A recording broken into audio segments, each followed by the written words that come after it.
खुदाम से यीशु में आप तमाम मेरे मसीह बहनों को एक बार फिर से सलाम जय मसीह की प्रेज़ हो। प्रकाशित वाक्य के एक और नए एपिसोड में आप सभी का मैं स्वागत करता हूं। और आज हम प्रकाशित वाक्य अध्याय 14 और उसके वचन 1 से लेकर वचन 5 तक की इन डेप्थ स्टडी करने वाले हैं, इसे गहराई से देखने वाले हैं। ओके, तो अगर आपने हमारे जो प्रीवियस एपिसोड है, जो पिछले एपिसोड्स हैं, उन्हें नहीं देखा है तो मेरी रिक्वेस्ट है आपसे, प्लीज जाएं और जरूर देखें। स्पेशली ये जो प्रकाशित वाक्य का चैप्टर 13 है, इसकी हमने बहुत ही गहराई से स्टडी करी है, जिससे बहुत कुछ हमें सीखने को मिला है। इसके ऊपर तकरीबन हमने 4 एपिसोड्स अपलोड किए हैं सिर्फ प्रकाशित वाक्य 13 के ऊपर ही। तो सारी प्लेलिस्ट आपको हमारे चैनल के ऊपर मिल जाएगी। प्रकाशित वाक्य 1 से लेकर अभी तक जो भी हमने स्टडी किया है, प्लीज जाएं और जरूर देखें। तो आज जैसे हम अब एंटर कर रहे हैं प्रकाशित वाक्य अध्याय 14 में, तो ये जो चैप्टर है प्रकाशित वाक्य 14, ये एक बहुत ही महत्वपूर्ण चैप्टर है। आप कहेंगे कि क्यों? क्योंकि देखिए, अभी प्रकाशित वाक्य 13 को जब हम स्टडी कर रहे हैं तो वहां पर हमें क्या देखने को मिला? 2 खूंखार बीस्ट और इन्हें पावर देने वाला अजगर यानी एंटीक्राइस्ट। तो ये अनहोली ट्रिनिटी काम कर रही है दुनिया में, और वचन में लिखा है कि वो पवित्र लोगों के ऊपर जयवंत हो रहे हैं, उन्हें मारकर उन्हें खत्म कर दे रही है, और जो भी उनकी शाप को नहीं दे रहा है और पशु की मूर्ति के आगे सजदा नहीं कर रहा है, वचन में लिखा है कि उसे मार दिया जा रहा है। तो इस सारी केओस के बीच, इस सारे स्ताव के बीच, इस सारे परसिक्यूशन के बीच, इस सारे मारे जाने के बीच, फिर उन पवित्र लोगों के लिए यानी मसीहों के लिए क्या उम्मीद है? वेल, तो ये जो चैप्टर 14 है, ये उम्मीद ही को लेकर आता है। Yes, chapter number 14 is all about hope and encouragement है। ओके, तो इसलिए ये जो चैप्टर मैं कह रहा हूं प्रकाशित वाक्य 14 है, इसकी ये जो जगह है, ये बहुत ही महत्वपूर्ण है और ये बहुत ही जरूरी है आज हमारे इसके बारे में स्टडी करना। ओके, सो प्लीज मेरे साथ आप अपनी बाइबल को खोल सकते हैं। अगर आपकी बाइबल आपके पास है, आपके अगर नोटबुक्स आपके पास है, उन्हें भी जरूर खोल लीजिए, ताकि आपको वचनों में समझने के लिए बाद में अगर स्टडी करना चाहते हैं, आपके लिए इजी रहेगा इन वचनों सबको सीखना और इन्हें ग्रैस्प कर पाना। और तो ज्यादा वक्त नहीं लेंगे, चलिए हम सीधा खुदा के वचन में जाएंगे। और सबसे पहले प्रकाशित वाक्य अध्याय 14 से वचन 1 से लेकर 5 तक को मैं पढ़ूंगा आपके लिए। लिखा है यहां पर, फिर मैंने दृष्टि की और देखो, वह मेमना सिय्योन पहाड़ पर खड़ा है, और उसके साथ 1,44,000 जन हैं, जिनके माथे पर उसका और उसके पिता का नाम लिखा हुआ है। वचन 2, और स्वर्ग से मुझे एक ऐसा शब्द सुनाई दिया कि जो जल की बहुत सारी धाराएं और बड़े गर्जन का शब्द था, और जो शब्द मैंने सुना वह ऐसा था मानो वीणा बजाने वाले वीणा बजा रहे हों। वह सिंहासन के सामने और चारों प्राणियों और प्राचीनों के सामने एक नया गीत गा रहे थे, और उन 1,44,000 जनों को छोड़ जो पृथ्वी पर से मोल लिए गए थे, कोई भी वह गीत नहीं गा सकता था। ये वह है जो स्त्रियों के साथ अशुद्ध नहीं हुए पर कुंवारे हैं। ये वही है जो कि जहां कहीं मेमना जाता था वह उसके पीछे पीछे हो लेते थे। और ये तो परमेश्वर के निमित्त पहले फल होने के लिए मनुष्यों में से मोल लिए गए हैं। वचन 5, उनके मुंह से कभी झूठ ना निकला था, वह निर्दोष थे। ऑलराइट, नाउ इस बात को अब हम ध्यान से सुने प्लीज।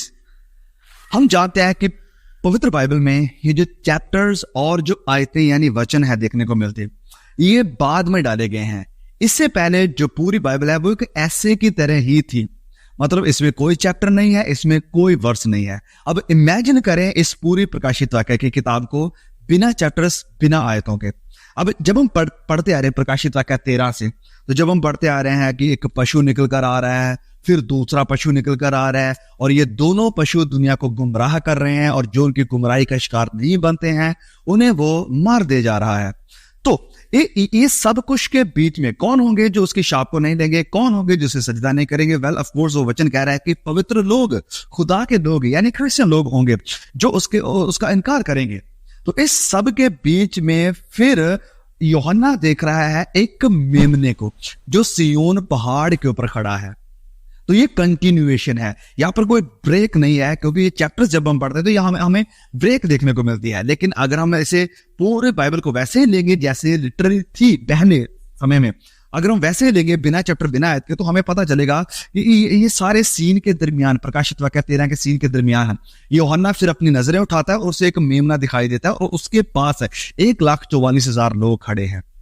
तो आई होप कि आप जो डॉट्स है उन्हें कनेक्ट कर पा रहे हैं, जो बात मैं कहने की कोशिश कर पा रहा हूं कि ये जो चैप्टर है ये कंटिन्यूएशन है प्रकाशित वाक्य अध्याय 13 की। कॉन्ट्रास्ट हमें देखने को मिलेगा। एक कॉन्ट्रास्ट कैसे? जब हम पढ़ते हैं प्रकाशित वाक्य 13 में, तो प्रकाशित वाक्य 13 में एक झूठा मसीहा है, यानी एंटी क्राइस्ट है। प्रकाशित वाक्य अध्याय 13 के 1 वचन में सबसे पहले वो आ रहा है। प्रकाशित वाक्य अध्याय 14 के 1 में हमें कौन देखने को मिल रहा है? Jesus Christ, the true messiah, असल मसीहा देखने को मिल रहा है। प्रकाशित वाक्य 13 में हमें एक शैतान का यानी झूठा मेमना दिखाई दे रहा है। जब हम पढ़ते प्रकाशित वाक्य 13 के 11 में लिखा है कि मेमने के 2 सिंग है, वो उसका रूप मेमने का है, ऑलरेडी जैसे हमने स्टडी किया था। लेकिन जब हम प्रकाशित वाक्य 14 में आ जाते हैं तो यहां पर असल खुदा का मेमना यानी मसीह यीशु है। प्रकाशित वाक्य अध्याय 13 उसके वचन 4 और 12 में यहां पर हमें देखने को मिल रहा है कि लोग, दुनिया वर्शिप कर रही है, आराधना कर रही है, महिमा कर रही है किसकी? एंटी क्राइस्ट की। फिर प्रकाशित वाक्य 14 वचन 3 में हमें इसके कॉन्टेक्स्ट में देखने को मिल रहा है कि लोग जो 1,44,000 यानी खुदा के जो चुने हुए लोग हैं वो महिमा कर रहे हैं, वो वर्शिप कर रहे हैं सच्चे मेमने की, खुदा से यीशु की। प्रकाशित वाक्य 13 वचन 17 और 18 में हमें देखने को मिलता है एक शाप है पशु की, उसके नाम की मोहर है। वहीं पर प्रकाशित वाक्य अध्याय 14 में भी हमें एक शाप देखने को मिल रही है जो कि खुदा की शाप है। प्रकाशित वाक्य 14 के 1 वचन में यह लिखा है। फिर प्रकाशित वाक्य 13 के 15 में लिखा है कि लोग जो हैं उन्हें गुलाम बनाया जा रहा है, उनके ऊपर शाप लगाकर, उनके माथों के ऊपर, उनके हाथों के ऊपर शाप लगाकर उन्हें अपने गुलाम बनाया जा रहा है, ताकि वो लोग जो हैं वो मूर्ति की पूजा करें, एंटी क्राइस्ट की आराधना करें। वहीं पर दूसरी तरफ खुदा के लोगों को आजाद किया जा रहा है, रिडीम किया जा रहा है। प्रकाशित वाक्य अध्याय 14 और उसके वचन 3 और 4 में। तो यहां पर एक, जैसे मैं कह रहा हूं कि दोनों चैप्टर्स में हमें एक कॉन्ट्रास्ट देखने को मिलेगा, और आगे जब हम इसकी स्टडी करने वाले हैं इसे हम और क्लियरली देखने वाले हैं। वर्स बाय वर्स हम देखेंगे, दोनों को मिलाकर, दोनों को साइड बाय साइड करके। तो जो चैप्टर, ये जो आज की हमारी स्टडी है प्रकाशित वाक्य 14 से, इस वचन को 1 से लेकर 5 तक को जब हम पढ़ते हैं तो इसे हम क्या टाइटल देंगे? वेल, तो इसे हम टाइटल दे सकते हैं प्रकाशित वाक्य 13 को देखते हुए, that there is a fight for allegiance. Yes, एक फाइट है, युद्ध है एलिजेंस के लिए। एलिजेंस मतलब वफादारी के लिए कि आप किसके साथ वफादार होना चाहते हैं, एंटी क्राइस्ट के साथ या सच्चे मसीही के साथ, झूठे मेमने के साथ या सच्चे मेमने के साथ, एंटी क्राइस्ट की पूजा करेंगे या यीशु की पूजा करेंगे। तो ये सारा कॉन्ट्रास्ट हमें साइड बाय साइड देखने को मिल रहा है, और इन सब को देखते हुए हम क्लियरली देख सकते हैं, yes there is fight for allegiance. Yes, okay, now चलिए हम देखते हैं प्रकाशित वाक्य 13 में। जब यहां पर लिखा है कि सबसे पहले वचन 1 में जब हम पढ़ते हैं प्रकाशित वाक्य 13 के 1 में लिखा है कि तब मैंने एक पशु को समुद्र में से निकलते हुए देखा, समुद्र में से निकलते हुए देखा। इन वर्ड्स के ऊपर ध्यान दे। फिर प्रकाशित वाक्य 13 के 11 में एक दूसरा पशु है, और उसके बारे में लिखा कि फिर मैंने एक और पशु को पृथ्वी पे से निकलते हुए देखा। पहले पशु को निकलते हुए देखा, दूसरे पशु को निकलते हुए देखा। लेकिन जब आप आएंगे प्रकाशित वाक्य 14 के 1 में, तो यहां पर लिखा है कि मैंने दृष्टि की और देखा कि वह मेमना सिय्योन पहाड़ पर खड़ा है, कि मेमना सिय्योन पहाड़ पर खड़ा है। प्रकाशित वाक्य 13 के जो दोनों पशु हैं, जो दोनों बीस्ट हैं, एंटी क्राइस्ट और झूठा नबी, ये निकल कर आ रहे हैं। वचन में वो कह रहा है कि मैंने निकलते हुए देखा, लेकिन दूसरी तरफ जब वो खुदा मसीह यीशु को देखता है, सच्चे मसीहा को देखता है, तो वो ऑलरेडी सिय्योन पहाड़ के ऊपर खड़ा है। वचन में नहीं लिखा कि वो उसके ऊपर निकल कर आ रहा है, वचन में नहीं लिखा कि वो वहां से निकलते हुए उसे देख रहा है, वचन में नहीं लिखा कि वो वहां पर चलते हुए आ रहा है या वहां पर वो आकर खड़ा हो रहा है। नहीं, वो आकर खड़ा नहीं हो रहा है, वो ऑलरेडी खड़ा है वहां पर। He is just standing there already. He is not coming there. He is not rising from the Zion. नहीं, वचन लिखा कि वो ऑलरेडी वहां पर खड़े हैं। कौन? खुदावंद से यीशु। तो प्रकाशित वाक्य 13 के ये जो बीस्ट हैं, ये जो पशु हैं जो निकल कर आ रहे हैं, जो जो युद्ध कर रहे हैं मसीहों के साथ, पवित्र लोगों के साथ है, जो अपनी हुकूमत को, जो अपने अधिकार को, जो अपने राज्य को लोगों के ऊपर थोपना चाहते हैं और चाहते हैं कि पूरी दुनिया उनके आगे सजदा करे, उनके आगे झुके, ताकि बहुत सारे लोगों को वो नरक की तरफ लेकर जा सके। तो इन सब के बीच में जब मसीह लोग इनकार कर रहे हैं तो मसीह लोगों के लिए फिर क्या उम्मीद देखने को मिल रही है? प्रकाशित वाक्य 14:1 कि मैंने खुदा के मेमने को, यानी मेमना सिय्योन पहाड़ के ऊपर खड़ा हुआ देखा। खुदा का मेमना सिय्योन पहाड़ के ऊपर खड़ा हुआ देखा। अब ये जो वर्ड है सिय्योन पहाड़ यानी माउंट जायन, इसका क्या मतलब है? ये किस चीज को रिप्रेजेंट करता है? क्योंकि ये जो प्रकाशित वाक्य के कुछ चैप्टर्स हैं, जैसे हम 12 को पढ़ा, 11 को पढ़ा, 13 को पढ़ा, अब हम 14 में आए हैं, तो इन सारे चैप्टर्स में बहुत सारे सिंबलिज्म यानी निशानियां, चिन्ह हमें देखने को मिले हैं, प्रतीकात्मक रूप में बातें हुई हैं। तो इस कारण ये जो वर्ड है सिय्योन पर्वत, ये भी सिंबॉलिकल है, सिंबॉलिक है। ये लिटरली नहीं है कि सिय्योन पहाड़ के ऊपर खुदा मसीह यीशु आकर खड़े होंगे, ये सिंबॉलिक है। सिय्योन पहाड़ का अब मतलब क्या है? वेल, इसका मतलब है स्वर्ग यानी हेवन।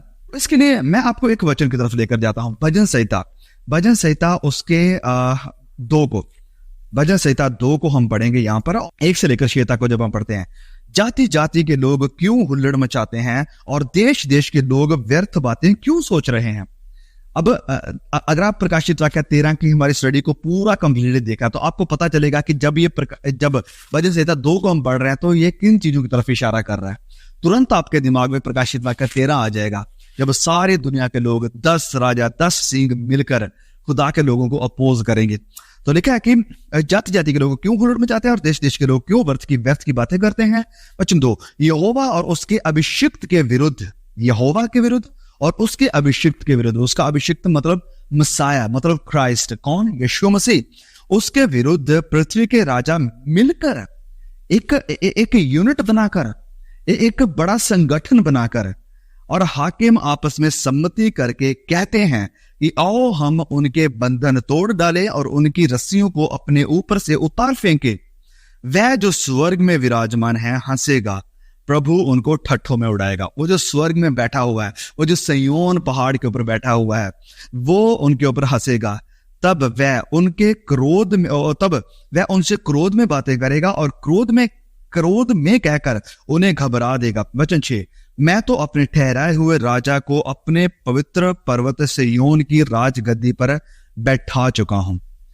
ओके, पर्वत पर, पवित्र पर्वत सिय्योन की राजगद्दी के ऊपर बिठा चुका हूं। खुदा मसीह यीशु कहां पर बैठे हुए हैं? कौन सी राजगद्दी के ऊपर बैठे हुए? हम जानते हैं कि खुदा मसीह यीशु उठा लिए गए हैं स्वर्ग में, तो वो वहीं पर बैठे हुए, वो वहीं पर विराजमान है, वहीं पर ऑलरेडी ही इज सीटेड देयर। तो ये जो वचन जब कहता है प्रकाशित वाक्य 14:1, तो यहाँ पर असल में सीन क्या है कि खुदा के लोग जब मारे जा रहे हैं, सताए जा रहे हैं, तो यूहन्ना ने नजर करी कि हे yes, God is still on the throne, he is ruling and all the people of God are with him. कि खुदावंद से यीशु अभी भी अपने सिंहासन पर है, वो हाकिम है, वो रूल करने वाला है और जितने भी उसके लोग हैं वो उसके साथ है। और ये खुदा के लोगों के लिए तसल्ली है। और साथ ही साथ ये जो वर्ड है सिय्योन पर्वत, ये एक विक्ट्री का यानी एक जीत का भी चिन्ह है। जब भी हम पुराने नियम में रेफरेंस को देखते हैं, सिय्योन पर्वत के बारे में कहा गया है, तो वो उसका पूरा रेफरेंस, उसका मतलब यही होता था कि जब इजरायली लोग जीत देते, यानी वो जीत को दिखाता था, विक्ट्री को दिखाता था। तो इसका मतलब ये है कि खुदाम से यीशु जयवंत हुए हैं और उसके साथ उसके 1,44,000 भी जयवंत हुए हैं, जिनके ऊपर शैतान की मोहर नहीं थी, जिनके ऊपर इस पशु की शाप नहीं थी, वरन जिनके ऊपर खुदावंद से यीशु की और उसके पिता की शाप थी। ओके, तो ये जो 1,44,000 का रेफरेंस है, इसके बारे में हमने ऑलरेडी स्टडी किया था, क्योंकि ये हमें देखने को मिला था प्रकाशित वाक्य अध्याय 7 में। प्रकाशित वाक्य अध्याय 7 में हमें ये ऑलरेडी सीखा, इसके बारे में गहराई से सीखा कि ये कौन लोग हैं, ये किन चीजों को रिप्रेजेंट करते हैं। कई लोग ये मानते हैं कि ये यहूदी लोग हैं। वेल, तो मैं आपको कहना चाहता हूं कि नहीं, ये यहूदी लोग को रिप्रेजेंट नहीं करते हैं। आप इसे गहराई से सीखना चाहते हैं, डिटेल में सीखना चाहते हैं, तो प्लीज प्रकाशित वाक्य के हमारी जो स्टडी है प्रकाशित वाक्य चैप्टर 7 के ऊपर, उसे जाकर जरूर देखें। कि ये जो 1,44,000 है ये किन लोगों को रिप्रेजेंट करते हैं। तो जैसे मैंने देखा कि जैसे हम कह रहे हैं कि प्रकाशित वाक्य 13 में जब परसिक्यूशन है, जब केओस है, जब ये बीस्ट ये पशु मसीहों को सता रहे हैं, तो मसीहों के लिए क्या उम्मीद है? मसीहों के लिए उम्मीद है प्रकाशित वाक्य 14:1 कि खुदावंद के लोग जयवंत होंगे। शैतान फेल हो गया, वो कामयाब नहीं हो पाया, भले ही उसने उन्हें मारा, भले ही उसने उन्हें सताया, लेकिन ही फेल्ड कंप्लीटली। सो प्रकाशित वाक्य 6 में भी हमें सेम देखने को मिला। प्रकाशित वाक्य 6 के आखिर में लिखा है कि अब कौन ठहर सकेगा, कौन रह पाएगा? तो प्रकाशित वाक्य 7 में उसका जवाब था कि वो ठहर पाएंगे, वो खड़े हो पाएंगे जिनके ऊपर खुदा की मोहर है, जिनके ऊपर खुदा की मोहर है। वो 1,44,000 थे प्रकाशित वाक्य 7 के। ये वही हैं जिनका जिक्र फिर से प्रकाशित वाक्य 14 में देखने को मिला। तो मैं आगे हम इस वचन को और पढ़कर फिर से प्रूव करेंगे, देख पाएंगे कि कैसे ये 1,44,000 यहूदी लोग नहीं है, ये क्रिश्चियन है। आगे हम फिर से इसे देखेंगे। चलिए प्रकाशित वाक्य 14 के 1 को हम फिर पढ़ते हैं। देखा कि फिर मैंने दृष्टि की और देखो वह मेमना सिय्योन पहाड़ पर खड़ा है और उसके साथ 1,44,000 जन हैं जिनके माथे पर उसका और उसके पिता का नाम था। तो जैसे मैंने कहा कि सिय्योन पर्वत जो है वो जीत को, विक्ट्री को भी दिखाता है। तो यहां पर कहने का क्या मतलब है कि खुदाम से यीशु वहां पर है सिय्योन पर्वत पर, और उसके साथ साथ उसके जो एक चुने हुए लोग हैं, जो पवित्र लोग हैं, वो भी वहां पर है। मतलब कि सबसे पहले शैतान ने मसीह यीशु को मारने की कोशिश करी। उसने उस वक्त के यहूदी लीडरों के अंदर काम किया। उस वक्त उसने जो रोमी हाकिम थे उनके अंदर से होकर काम करके शैतान को लगा कि अगर मैं मसीह यीशु को मार दूंगा तो यस मैं जयवंत हो पाऊंगा, लेकिन ऐसा नहीं हुआ। कंप्लीटली हम जानते हैं कि खुदाम से यीशु जीत गए क्योंकि वो मौत को हराकर बाहर आए थे।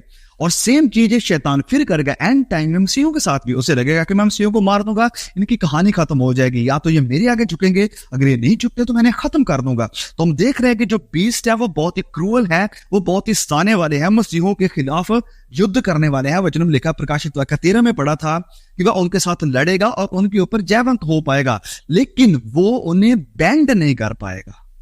ये जरूरी बात है कि ये जो जीव है, ये जो पशु है, ये जो एंटी क्राइस्ट है, वो मसीहों के साथ लड़ेगा। वचन में लिखा है कि उनके ऊपर वो जीत भी पाएगा, जय भी पाएगा, लेकिन उन्हें बैंड नहीं कर पाएगा कि ये लोग उसकी आराधना करें। अब कारण कि उन्होंने एंटी क्राइस्ट की आराधना नहीं करी, वह झुके नहीं, they didn't bend, now they are victorious and standing with Christ. इस कारण अब वो जयवंत हुए हैं और मसीह यीशु के साथ बैठे हैं। एट द एंड खुदा के जो लोग हैं वो खुदा के साथ स्वर्ग में राज्य करेंगे, वह विक्टोरियस हैं, वह जयवंत हैं। ओके, तो ये जो पशु है, फिर ये जो बीस्ट हमें दिखाई दे रहे हैं, इनका क्या होगा, इनके साथ क्या होगा? क्योंकि जो खुदा के लोग हैं वो तो मेमने के साथ सिय्योन पर्वत के ऊपर है, स्वर्ग में है, तो जो पशु हैं उनका क्या हुआ? वेल, तो प्रकाशित वाक्य 14 फिर हमें इसी का जवाब देता है। आगे जब हम पढ़ेंगे इसके प्रकाशित वाक्य 14 को कंटिन्यू करेंगे तो उसके दूसरे हिस्से में हमें यही देखने को मिल रहा है। इसके बाद ये वचन कह रहा है कि उनके माथों के ऊपर पिता का नाम लिखा हुआ है। उनके माथों के ऊपर किसका नाम है? पिता का। तो इसी चीज की एंटी क्राइस्ट ने कॉपी करी थी। प्रकाशित वाक्य 17 में भी सेम चीज लिखी है कि उनके माथों के ऊपर मोहर कर दी गई है, खुदा की मोहर उनके माथों के ऊपर है। तो शैतान भी इसी चीज की कॉपी करेगा, वो भी अपनी मोहर को उनके माथों के ऊपर लगाने की कोशिश करेगा जो उसके आगे झुकेंगे। लेकिन ये जो लोग हैं इन्होंने उसका इनकार किया, पशु की शाप का इनकार किया, शैतान के आगे झुकने को इनकार किया, लेकिन इन्होंने खुदाम से यीशु की मोहर को ले लिया था। इनके माथे के ऊपर पिता की मोहर थी, इनके माथे के ऊपर खुदाम से यीशु का नाम था, इनके माथे के ऊपर पवित्र आत्मा की शाप थी, जैसे कि ऑलरेडी हमने स्टडी किया है। इनके माथे के ऊपर ये नहीं लिखा हुआ कि ये बैप्टिस्ट थे, इनके माथे के ऊपर नहीं लिखा हुआ ये प्रोटेस्टेंट थे, इनके माथे के ऊपर नहीं लिखा हुआ ये पेंटिकॉस्टल थे, इनके माथे के ऊपर नहीं लिखा हुआ कि ये कैथोलिक थे, इनके माथे के ऊपर उनके मम्मी पापा का नाम भी नहीं लिखा हुआ है। आज जैसे बहुत से लोग इसी चक्कर में फंसे हुए हैं, इसी ड्रामा में फंसे हुए हैं कि मैं इसका हूं, मैं उसका हूं। ये जो ड्रामा है ना कि मैं इसका, मैं उसका, मेरे मम्मी, मेरे पापा, मेरा फेवरेट प्रचारक, मेरी अच्छी डिनोमिनेशन है, हम प्रोटेस्टेंट सबसे अच्छे हैं, हम पेंटिकॉस्टल सबसे अच्छे हैं, हम ब्रैदरन वाले सबसे अच्छे हैं, हम बैप्टिस्ट सबसे अच्छे हैं, हम Catholic, oh we are the finest. नहीं, ये ड्रामा यहां तक ही है। फिर से कह रहा हूं, ये जो ड्रामा है ये सिर्फ यहां तक ही है, इसके आगे नहीं है। इसके आगे क्या है? जब आप खुदाम से यीशु के सामने जाकर खड़े होंगे तो मायने क्या रखेगा? क्या आपके माथे के ऊपर खुदावन से यीशु की मोहर थी? क्या पिता का नाम था? क्या मसीह यीशु का नाम था? या अगर आपने इस दुनिया में रहते हुए अपने डिनोमिनेशन के नाम ही माथे के ऊपर लिखा कर रखे हैं तो आपके नाम ही वहां पर आगे जाएंगे। लेकिन अगर आपने मसीह यीशु का नाम लिखाया है अपने माथे के ऊपर तो ये आपकी मदद करेगा। किसी का गुलाम मत बनो। मैं ये नहीं कह रहा हूं कि सारी डिनोमिनेशन को छोड़ दो, सारी बुरी है, नहीं, मैं ऐसा बिल्कुल भी नहीं कह रहा हूं। वो मत समझिए जो मैं नहीं कह रहा हूं। मैं ये कह रहा हूं कि इस चक्कर से बाहर आए, इस ड्रामा से बाहर आए कि मैं इसका हूं, मैं उसका हूं, मैं उसका हूं और हम ही सबसे बेस्ट हैं। सबसे बेस्ट वो है जिसके माथे के ऊपर पवित्र आत्मा की छाप है, जिसके माथे के ऊपर पिता का नाम लिखा हुआ है और जो मसीह यीशु के द्वारा सील किए हुए लोग हैं, वो है सच्चे, वो है सबसे बेस्ट। मसीह यीशु के पीछे भागें, प्रचारकों को सुने, अपने डिनोमिनेशंस को जो सही शिक्षाएं हैं उन्हें सुने, देखें, लेकिन वचनों के साथ उन्हें कंपेयर करें। वचनों के आगे, मसीह यीशु के आगे किसी को ना रखें। मसीह यीशु के आगे किसी को ना रखें। मैं फिर से रिपीट कर रहा हूं, क्योंकि एट द एंड वचन में क्या लिखा है कि उनके माथों के ऊपर पिता का नाम था। जिसके माथे के ऊपर पिता का नाम होगा वही मेमने के साथ खड़ा होगा। लेकिन आज जैसे मैं देख रहा हूं कई लोगों के फेसबुक आईडी के ऊपर, कई लोगों के हाथों के ऊपर, कई लोगों के व्हाट्सएप ग्रुप के ऊपर, कई लोगों के माथों के ऊपर उनके फेवरेट मम्मी पापा के नाम है, उनके फेवरेट अपोस्टल्स के पापा के नाम है। मैं कहता हूं ये गलत है। इंसान को खुदाम से यीशु के आगे कभी ना रखें। उनकी इज्जत करें, ओके ठीक है, उनके जो शिक्षा दे रहे हैं उसे सुने वचनों के साथ जज करते हुए, लेकिन उन्हें खुदा मत बनाने, उन्हें मसीह यीशु की जगह पर मत रख दें। ओके, आगे लिखा है वचन 2 में लिखा है, और स्वर्ग से मुझे एक ऐसा शब्द सुनाई दिया जो जल की बहुत सी धाराओं और बड़े गर्जन का सा शब्द था, और जो शब्द मैंने सुना वह ऐसा था मानो वीणा बजाने वाले वीणा बजा रहे हों। तो यहां पर लिखा है कि एक बहुत ही गहरा शब्द सुनाई दे रहा है, साउंड ऑफ मैनी वाटर्स, समुद्र की लहरों का सा, गर्जन का सा, शब्द सा। अब ये सेम चीज हमें पहले भी देखने को मिली थी प्रकाशित वाक्य अध्याय 1 में जब हम स्टडी कर रहे थे, तो ये सेम रेफरेंस देखने को मिल रहा है। इसका क्या मतलब है? पानी की सी बहुत सारी आवाजों का, गर्जन का शब्द, इसका क्या मतलब है? अब तो ये आवाज है परमेश्वर की, ये आवाज है परमेश्वर की। तो वचन 1 में लिखा है, प्रकाशित वाक्य अध्याय 1 और उसके वचन 15 में यो लिखा है, उसके पांव उत्तम पीतल के समान थे जो मानो भट्टी से तपाया गया हो, और उसका शब्द बहुत जल के शब्द के समान था। उसका शब्द बहुत जल के शब्द के समान था। सेम चीज यहां पर भी लिखी है, स्वर्ग में मुझे एक ऐसा शब्द सुनाई दिया जो जल की बहुत धाराओं के बड़े गर्जन का सा शब्द था। सेम चीज है, फिर से इस चीज को रिपीट किया गया है प्रकाशित वाक्य 4 के 5 में भी। तो ये शब्द है परमेश्वर का, खुदा का। अब यहां पर कहना क्या चाह रहे हैं, ये शब्द क्यों है परमेश्वर का? तो ये खुदा का अप्रूवल है। This is the voice of God for the approval of his people. ये खुदा अपने लोगों को अप्रूव कर रहा है और उन्हें कह रहा है कि yes, well done, good and faithful servant. खुदा के लोगों के लिए प्रभु की आवाज निकल रही है कि तुम एंटी क्राइस्ट के सामने झुके नहीं, तुमने उसके सजदा नहीं किया, उसकी शाप को नहीं लिया, तुमने अपनी वफादारी उसे नहीं दिखाई, मुझे दिखाई। Well done, good and faithful servant. Okay, आगे क्या लिखा है? जब हम पढ़ते हैं वचन 3 में लिखा है कि वह सिंहासन के सामने और चारों प्राणियों और प्राचीनों के सामने एक नया गीत गा रहे थे, और उन 1,44,000 जनों को छोड़ जो पृथ्वी पर से मोल लिए गए थे, कोई वह गीत ना सीख सकता था। अब 1,44,000 के बारे में जैसे मैंने पहले भी बताया था जब हम प्रकाशित वाक्य 7 की स्टडी कर रहे थे, कि बहुत सारे लोगों को लगता है कि ये यहोवा विटनेस वाले लोग हैं, कई लोगों को लगता है नहीं 1,44,000 ये है या वो है। तो मैंने जैसे पहले ही कहा कि अगर आप सीखना चाहते हैं कि ये कौन है, प्लीज जाएं इन डेप्थ, गहराई में देखें कि वचन क्या कहता है कि 1,44,000 कौन है। ओके, तो यहां पर ये वचन कह रहा है कि ये जो लोग हैं खुदा के चुने हुए, जो इस परसिक्यूशन से, स्ताव से निकल कर आए हैं, ये जो लोग हैं ये एक गीत गा रहे हैं, एक नया गीत गा रहे हैं। They are worshipping. तो फिर से एक कॉन्ट्रास्ट हमें देखने को मिल रहा है। ओके, तो कॉन्ट्रास्ट क्या है? प्रकाशित वाक्य 13 के 4 में लिखा है, प्रकाशित वाक्य 13 के 4, लोगों ने अजगर की पूजा की क्योंकि उसने पशु को अपना अधिकार दे दिया था, और ये कहकर पशु की पूजा की कि ओ, इस पशु के समान कौन है और कौन इससे लड़ सकता है। ये वो थे जिन्होंने पशु की शाप को, शैतान की शाप को लिया था। जिनका एलिजेंस, जिनकी वफादारी एंटीक्राइस्ट के साथ थी। लेकिन एक तरफ ये लोग थे जिन्होंने शैतान के आगे सजदा नहीं किया, उसके आगे नहीं झुके। अब ये खुदा की महिमा कर रहे हैं, ये प्रभु यीशु के नाम को ऊंचा कर रहे हैं। इनकी वर्शिप सिर्फ और सिर्फ मसीह यीशु के लिए है। फिर आगे ये वचन कह रहा है कि जो पृथ्वी पर से मोल लिए गए थे, कोई वह गीत ना सीख सकता, उनको छोड़कर। जो पृथ्वी पर से मोल लिए गए हैं, मतलब ये जो खुदा के चुने हुए लोग हैं, उन्हें छोड़कर, जिन्होंने उद्धार को चखा है, जिन्होंने मसीह यीशु की नजात का स्वाद चखा है, उन्हें छोड़कर कोई और इंसान इस गीत को नहीं गा सकता है।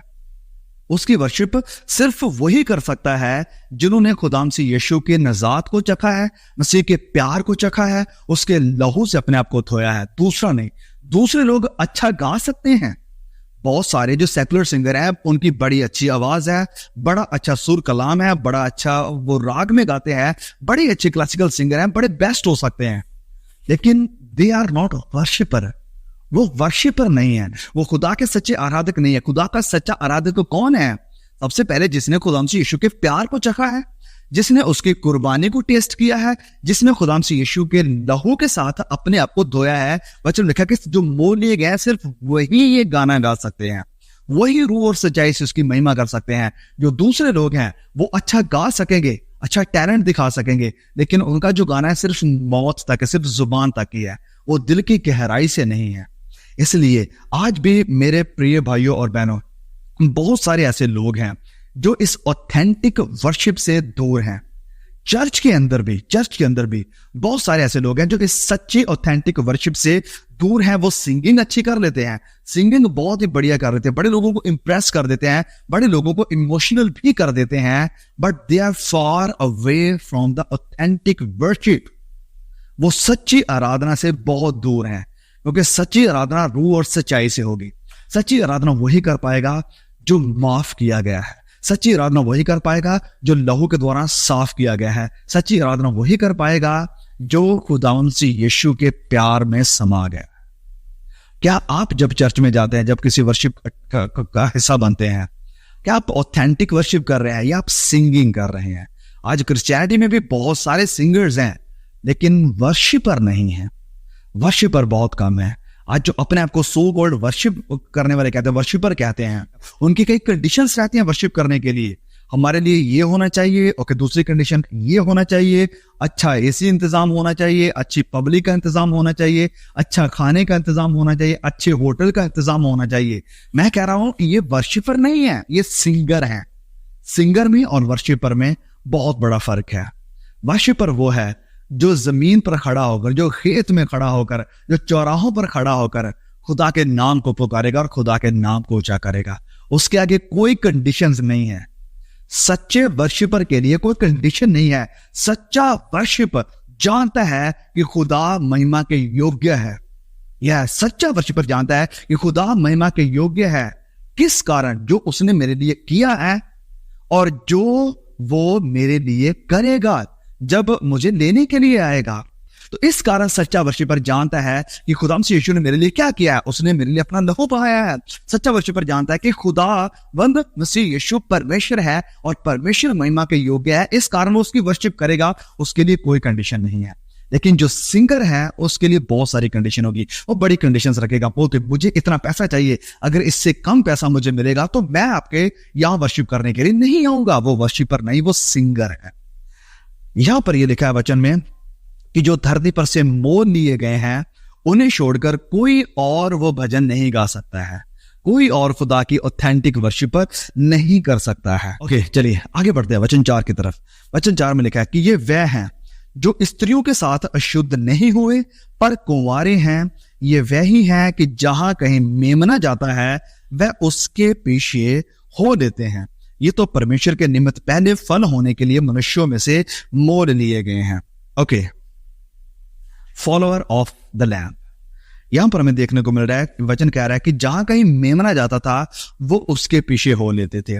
अब यहां से एक चीज और साबित हो रही है। सबसे पहली चीज है कि एंटी क्राइस्ट फेल्ड कंप्लीटली, वो कामयाब नहीं हो पाया।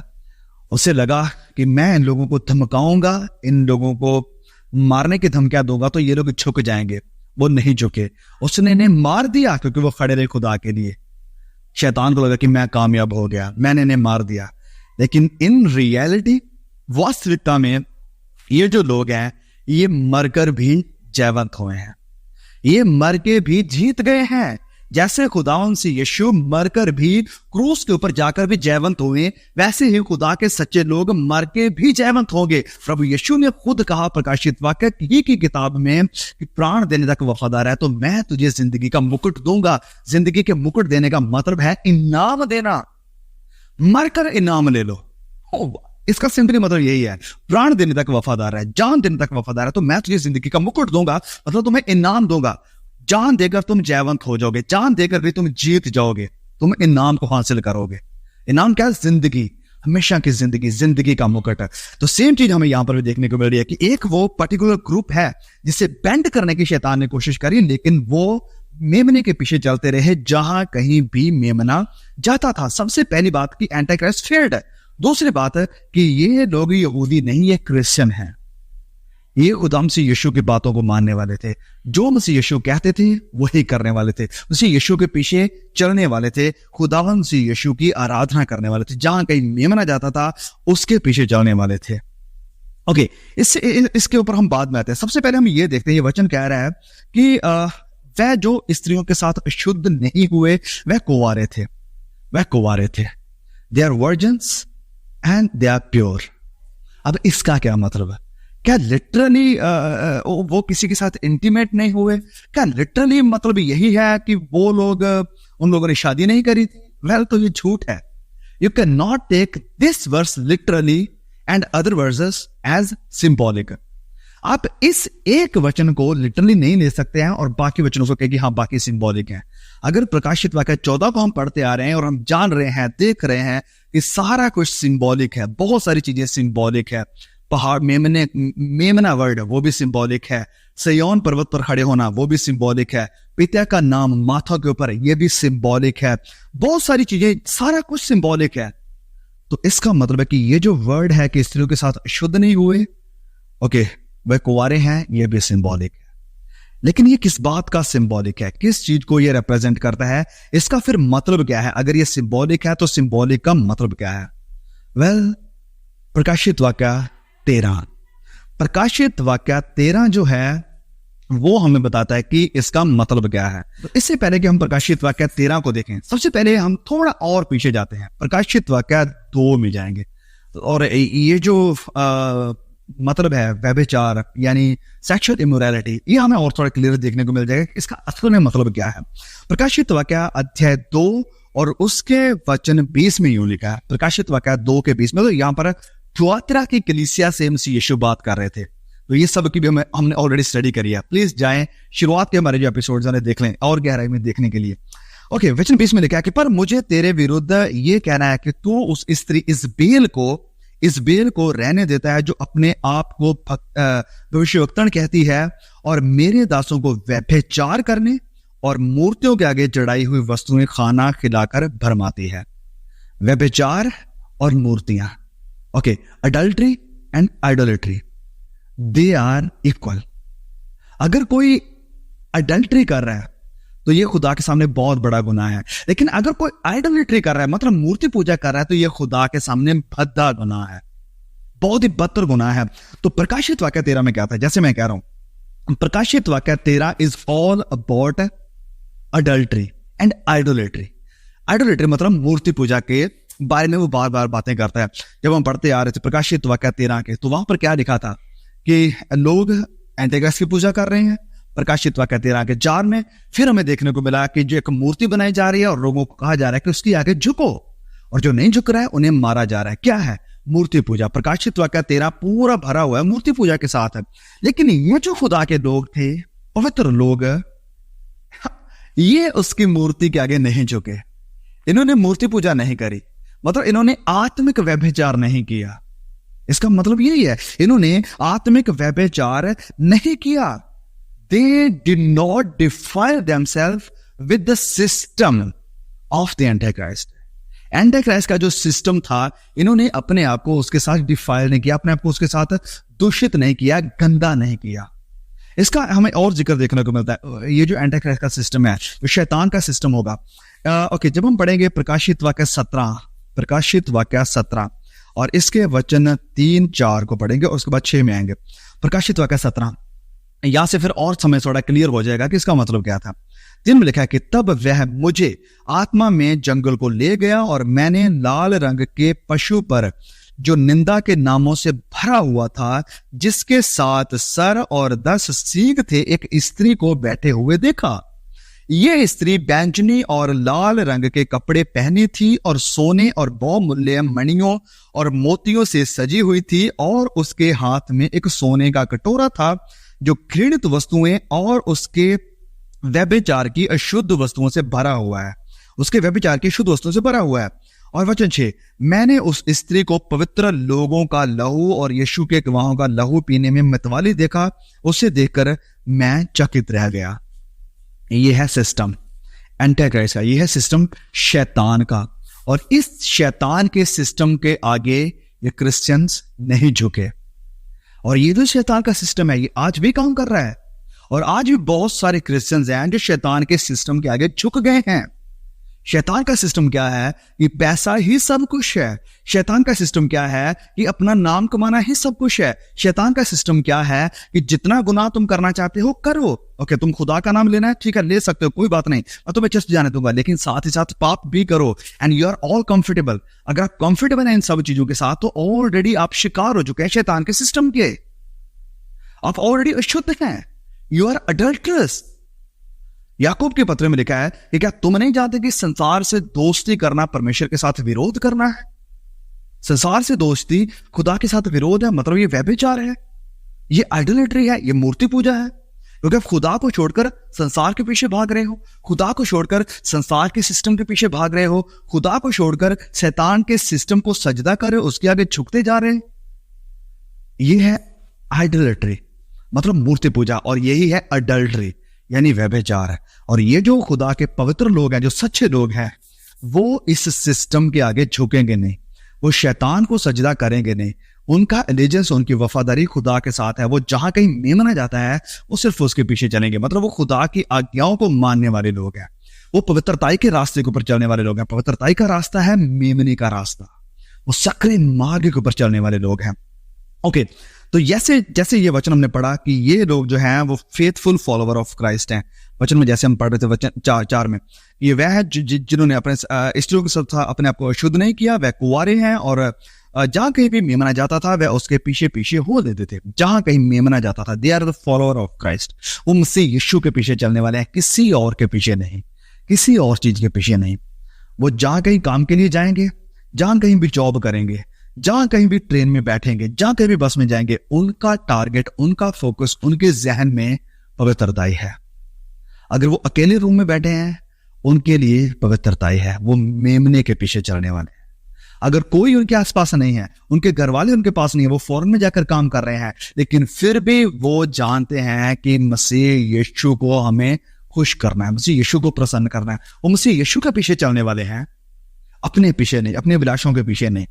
ओके, अब हमें यहाँ पर एक कॉन्ट्रास्ट फिर से देखने को मिल रहा है। ये जो लोग हैं पवित्र लोग, यीशु का पीछा करने वाले हैं, लेकिन जो एंटी क्राइस्ट के लोग थे, वचन 13 के 3 में लिखा है, प्रकाशित वाक्य 13 के 3 में, एंटी क्राइस्ट के बारे में, शैतान के बारे में, मैंने उसके सिरों में से एक पर ऐसा भारी घाव लगा देखा, मानो वह मरने पर है। फिर उसका प्राण गाता घाव अच्छा हो गया, और सारी पृथ्वी के लोग उस पशु के पीछे पीछे अचंभा करते हुए चले। एंटी क्राइस्ट के पीछे पीछे अचंभा करते हुए चले। चमत्कार को देख लिया तो वो उसके पीछे भाग गए। लेकिन ये जो खुदा के सच्चे लोग हैं, ये चमत्कारों के पीछे भागने वाले नहीं हैं। वो ये नहीं देखेंगे यहां से काम नहीं बन रहा है, चलो इस पास्टर के पास जाते हैं, उस पापा के पास जाते हैं, इस प्रॉफिट के पास जाते हैं, ओके यहां से भी काम नहीं बना, चलो हम इस जगह पर चले जाते हैं। नहीं, वो कहते हैं कि चाहे मरे चाहे जिए, चाहे हमें एंटी क्राइस्ट मार भी दे, खत्म भी कर दे, कितना भी स्टार ले, लेकिन हम तो मसीह यीशु ही के पीछे पीछे चलेंगे। जहां कहीं मेमना जाता था वो उसके पीछे जाते थे। Contrast anti Christ. लोगों ने अचंभे काम देखे, लोगों ने चमत्कार देखा, तो लोग उसके पीछे भागने लगे। आज कितने मसीह फिर से इस गुमराही का शिकार हैं। वो इस गुमराही की आत्मा के पीछे भागने वाले हैं। चमत्कारों के पीछे भागने वाला मसीही एंटी क्राइस्ट के पीछे चलने वाला मसीही है। वो सच्चा मसीह नहीं है, वो मसीह यीशु के पीछे चलने वाला मसीह नहीं है। मैं ये नहीं कह रहा हूं कि चमत्कार होते नहीं है, मैं ये नहीं कह रहा हूं कि आपको अपने पास्टर से प्रार्थना नहीं करवानी चाहिए, मसीह भाई बहनों को नहीं कहना चाहिए प्रार्थना करने के लिए, या आपके चर्च में से कोई हीलिंग नहीं होनी चाहिए, उसका मतलब बिल्कुल भी नहीं है। लेकिन आपका फोकस क्या है? आपका फोकस क्या है? आपके ज़हन में कौन है? क्या चमत्कार है या मसीह यीशु है?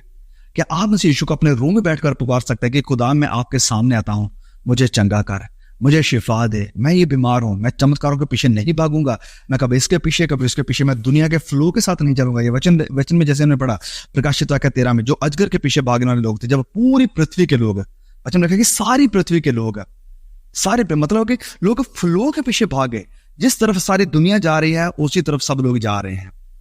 लेकिन ये खुदा के जो लोग हैं वो सिर्फ मसीह यीशु ही के पीछे चल रहे हैं, और ये है सच्ची वर्शिप। ये है सच्ची वर्शिप। सच्ची वर्शिप है मसीह यीशु की आज्ञाकारी। जहां कहीं मसीह यीशु जाएगा वहां पर जाना है, ये सच्ची आराधना है।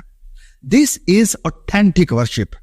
सिर्फ गाना नहीं, वरन उस गाने के अकॉर्डिंग जीना भी। सिर्फ गाना नहीं, उस गाने के अकॉर्डिंग जीना भी। जब ये जो डुप्लीकेट मसीह है जब वर्शिप में आएंगे, चर्च में आएंगे, तो बहुत अच्छे गाना गाएंगे, बड़ी अच्छी महिमा करेंगे खुदा की। प्रभु जो तू कहे मैं वो करूं, जहां तू ले जाए वहां मैं चलूं, तू महिमा के योग्य है, तेरे सिवा मेरा कौन है, तू ही अति महिमा के योग्य है, मेरा दिल, मेरी रूह, मेरी जान सब तेरे हैं, तेरे सिवाय कुछ नहीं। लेकिन जैसे वर्शिप खत्म हुई, जैसे चर्च से बाहर निकले, तो जो संसार है वैसे ही बन गए। संसार के सेलिब्रिटी उनकी एग्जाम्पल है, उनके रोल मॉडल हैं, उनके आइडल हैं। संसार के जैसे बनना वो चाहते हैं, संसार के जैसे दिखना वो चाहते हैं, संसार के जैसे पहनना वो चाहते हैं। लेकिन चर्च में आकर कहेंगे कुछ और, जुबान पर कुछ और है, लेकिन जिंदगी में कुछ और है। अपनी अभिलाषाओं के पीछे भागना, संसार की चीजों के पीछे भागना, शारीरिक अभिलाषाओं को खुश करने के लिए भागना, लेकिन चर्च में कहना कुछ और है। ये ऑथेंटिक वर्शिप नहीं है। सच्चा मसीह वो है जो खुदा मसीह यीशु के साथ हुकूमत करेगा, और ये वो लोग हैं जो वैसा ही करेंगे जैसा मेमना कहता है, यानी मसीह यीशु कहते हैं। वचन में लिखा है कि जहां कहीं मेमना जाता था ये लोग उसके पीछे पीछे हो लेते थे। और इससे एक और चीज भी हम देख रहे हैं फिर से कि एंटी क्राइस्ट फेल्ड। जो एंटी क्राइस्ट है वो कंप्लीटली फेल हो चुका है, वो कामयाब नहीं हो पाया। He was not successful at all. वो कामयाब नहीं हो पाया क्योंकि ऐसे अभी भी खुदा के लोग थे जो इसके पीछे नहीं लगे, मसीह यीशु के पीछे चलते रहे। ओके, चलिए वचन 5 में क्या लिखा है? उनके मुंह से कभी झूठ ना निकला था, वह निर्दोष थे। उनके मुंह से कभी झूठ ना निकला, वह निर्दोष थे। अब फिर से ये लिटरल नहीं है, सिंबॉलिक है। सिंबॉलिक है। झूठ का क्या मतलब है? सबसे पहले झूठ का मतलब है कि दे वर नॉट हिपोक्रेट। वो हिपोक्रेट नहीं थे कि चलो एंटी क्राइस्ट को दिखाने के लिए थोड़ा सा झुक लेते हैं, दिल से तो हम मसीह यीशु ही की हैं। वो झूठ बोल रहे हैं किसके साथ है? सबसे पहले तो एंटी क्राइस्ट के साथ है कि उसे कुछ और दिखा रहे हैं, और साथ ही साथ सबसे बड़ा झूठ है परमेश्वर के साथ। देवर हिपोक्रेट। ओके, जो लोग ऐसा करते हैं, जो शैतान को भी शैतान के आगे भी झुक जाते हैं, और साथ ही साथ चर्च में आकर परमेश्वर के आगे भी झुक जाते हैं, दे आर हिपोक्रेट। वो खुदा के खुश करने वाले नहीं हैं, पाखंडी हैं वो। लेकिन ये जो सच्चे लोग हैं, वचन में कि उनके मुंह में झूठ ना था, मतलब वो पाखंड नहीं करने वाले थे, वो सच्चे थे। वो कहते हैं कि एंटी क्राइस्ट हम तेरे आगे नहीं झुकेंगे, हमारा मसीह तो नहीं है, हमारा मसीह यीशु है। उनके मुंह में झूठ नहीं था, वह सच्चे थे, वह खरे थे।